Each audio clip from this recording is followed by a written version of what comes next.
Mesdames, Messieurs, chers amis, chers élèves, chers enseignants, je suis très heureux de vous accueillir une nouvelle fois ici dans notre belle maison de la chimie pour notre 33e colloque, déjà 33, ce matin consacré à l'alimentation. Alors je sais que certains et certaines d'entre vous viennent de loin. On a le plaisir, je crois, d'avoir parmi nous des élèves d'un lycée de Dole, Jura.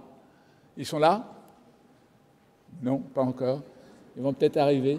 C'est peut-être des problèmes de train. Voilà, nous avons ce matin plus de 1000 inscrits pour ce colloque.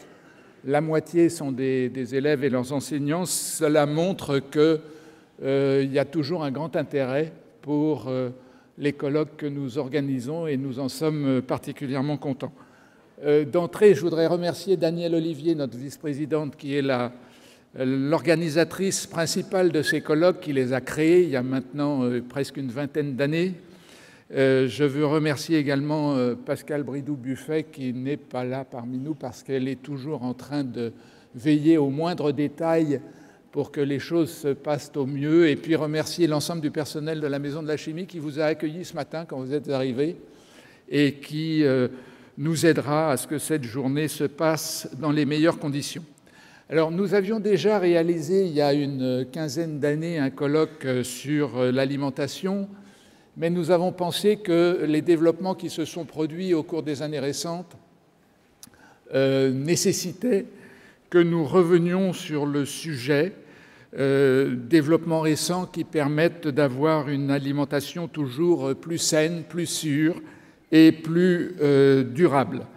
Lors du premier colloque, notre collègue et ami Hervé Thys, qui est parmi nous encore ce matin, avait déjà contribué à ce que le colloque se passe au mieux et il nous a de nouveau aidés cette fois-ci dans l'organisation de notre programme. Comme vous le savez, on commence toujours nos colloques par une conférence, une session plénière.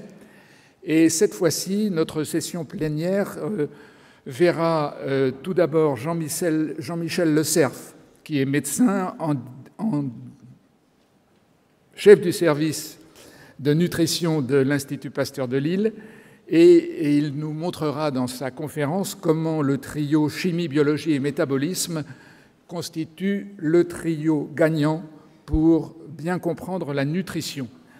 Hervé Thys, dont j'ai déjà parlé, ensuite, qui est un ingénieur de l'école de physique et chimie industrielle de Paris, comme moi d'ailleurs, nous expliquera, Hervé est physico-chimiste à l'INRAE, il est professeur à l'AgroParisTech, il est directeur du Centre international de gastronomie moléculaire. Hervé a créé la gastronomie moléculaire il y a de ça quelques dizaines d'années déjà. Et lui nous montrera comment l'alimentation a évolué depuis l'origine de l'humanité et comment la chimie a toujours été intimement mêlée à cette question de l'alimentation. Après les conférences introductives, nous avons en deuxième partie de matinée une table ronde industrielle dans laquelle des représentants de l'industrie viendront présenter leurs derniers développements. Monsieur Gino Mangiante de la société Cargill nous parlera de texturants, Margot Cavaillès de la société Mann de nouveaux arômes, Romain Joly de la société Roquette nous fera découvrir les protéines végétales et Christian Campargue de Danone montrera l'importance des analyses physiques et chimiques afin de définir la signature de produits répondant aux attentes des consommateurs.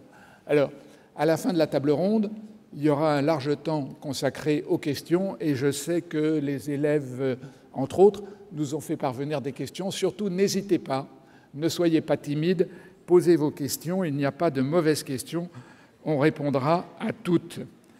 En fin de matinée, à 12h, nous aurons le plaisir de remettre le Grand Prix de la Fondation internationale de la Maison de la Chimie à cette année deux lauréats, Berthe Meyer et Clément Sanchez, qui sont parmi nous ce matin au premier rang, et à la suite de quoi le déjeuner sera servi à 13h et vous avez dans vos pochettes toutes les informations nécessaires pour savoir où vous rendre pour ce déjeuner.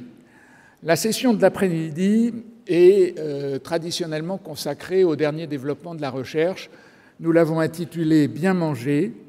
Dans cette session, Madame Verena Poinceau reviendra sur le thème des protéines remplaçant les protéines animales.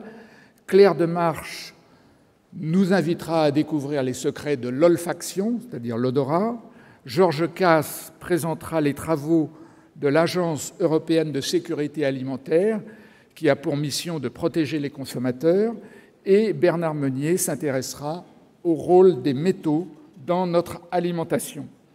Pour conclure, nous avons demandé à Philippe Pointereau de venir nous délivrer une conférence sur la question essentielle de la souveraineté alimentaire de la France. Voilà le programme de cette journée, un programme dense, donc j'insiste pour que les différents intervenants respectent le mieux possible leur temps de parole afin que nous ne dérapions pas dans le temps.